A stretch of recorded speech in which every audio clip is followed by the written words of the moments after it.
नमस्कार बच्चों, आज हम बात करेंगे कक्षा 10वीं बोर्ड का जो क्वेश्चन नंबर 10 है हमारा क्वेश्चन टेक का, वो हम सॉल्व करेंगे। तो बच्चों रूल नंबर 1 है अफर्मेटिव सेंटेंस का क्वेश्चन टेक नेगेटिव होता है, यानी auxiliary verb plus not plus subject आता है। जैसे ही इज ए डॉक्टर, तो क्या बनेगा हमारा, देखो इज यहाँ पे हेल्पिंग वर्ब है तो इज का बन जाएगा इजंट, और ही के लिए ही रखेंगे isn't he takes sugar in tea, तो डजंट ही बन जाएगा क्योंकि यहाँ पे वर्ब की फर्स्ट फॉर्म के साथ एस लगा हुआ है, इसलिए यहाँ पर डजंट ही बन जाएगा।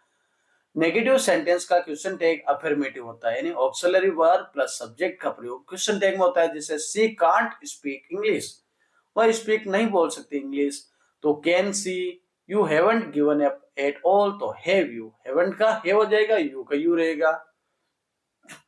तीसरा हमारा जो रूल है, यदि किसी सेंटेंस में नेगेटिव वर्ड्स जैसे neither, no, not, never, none, no one, nobody, nothing, few, little, hardly, rarely, scarcely, seldom का प्रयोग हो तो सेंटेंस का अर्थ नेगेटिव होता है और नेगेटिव सेंटेंस माना जाता है। अतः इसका क्वेश्चन टैग क्या बनेगा, अफर्मेटिव बनेगा, यानी ऑक्सिलरी वर्ब प्लस सब्जेक्ट होगा। जैसे ही नेवर आस्क्ड क्वेश्चंस, तो देखो नेवर आस्क आ रहा है तो यहाँ पर डज ही आ जाएगा। नोबडी लेफ्ट दिस मीटिंग, तो लेफ्ट के लिए देखो वर्ब की सेकंड फॉर्म है इसलिए डिड आया, और डिड के साथ में नोबडी के लिए दे का यूज करेंगे। Rule number 4, affirmative imperative sentence का question tag affirmative will you या नेगेटिव वांट यू दोनों ही होता है।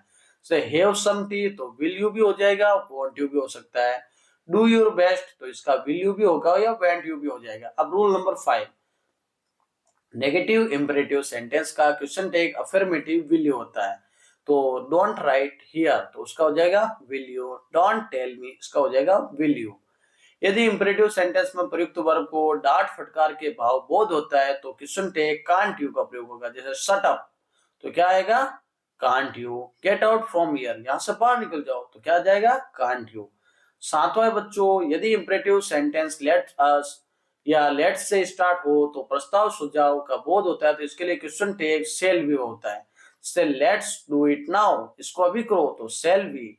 लेट्स हैव ए नैप, तो शैल बी। अब देखो अगला रूल से बच्चों, imperative sentence let me, him, her, them या श्याम बिना से स्टार्ट हो तो क्वेश्चन टैग विल यू बनता है। जैसे लेट मी डू इट, तो क्या बनेगा will you. Let her go outside, तो क्या बनेगा विल यू। 10वां रूल क्या बच्चों, यदि किसी सेंटेंस में यूज्ड का प्रयोग होता है तो क्वेश्चन टैग में यूज्डंट या डिडंट का प्रयोग होता है।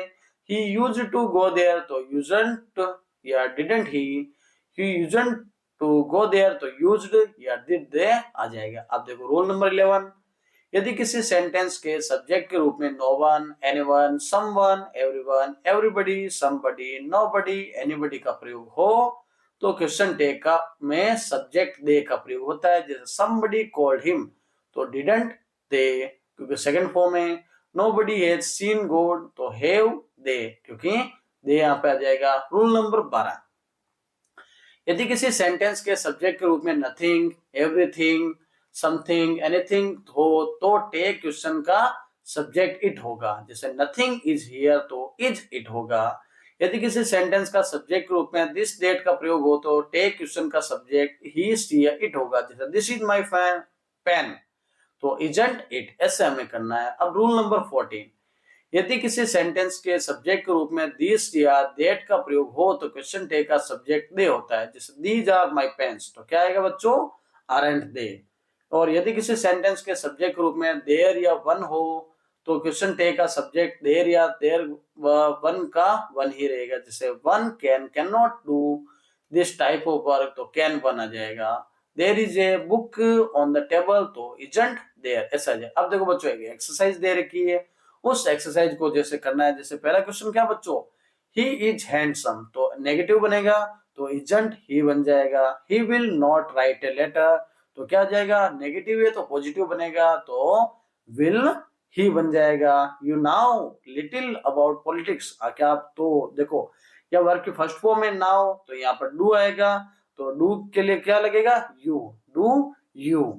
फिर देखो no one knows about it, कोई नहीं जानता। अब देखो नो वन में आता है क्या लिखता है बच्चों, दे लगता है, तो क्या लगेगा डू दे, क्योंकि यहाँ वर्ब की फर्स्ट फॉर्म है तो यहाँ पर डू दे लगेगा। ऐसे ही बच्चों हमारे सामने जो एक्सरसाइज है उसको हमें सोल्व करना है। तो बच्चों मैं इस वीडियो को धीरे धीरे ऊपर ले जा रहा हूँ, तो आप बच्चों इन सेंटेंस को रोक रोक कर आप लिख सकते हो, और लिखने के बाद में इनको अच्छे से एक्सरसाइज करना। इनमें से बहुत काम की चीजें जो आपकी परीक्षा में आने के लिए बहुत महत्वपूर्ण है। तो बच्चों इन्हीं का आंसर भी आपको नीचे में उपलब्ध करवा रहा हूँ, तो इन आंसर्स को भी चेक कर सकते हैं। और अब बच्चों अपना काम कंप्लीट होता है, वीडियो कंप्लीट होता है, तो चैनल को सब्सक्राइब करें, वीडियो को ज्यादा से ज्यादा शेयर करें।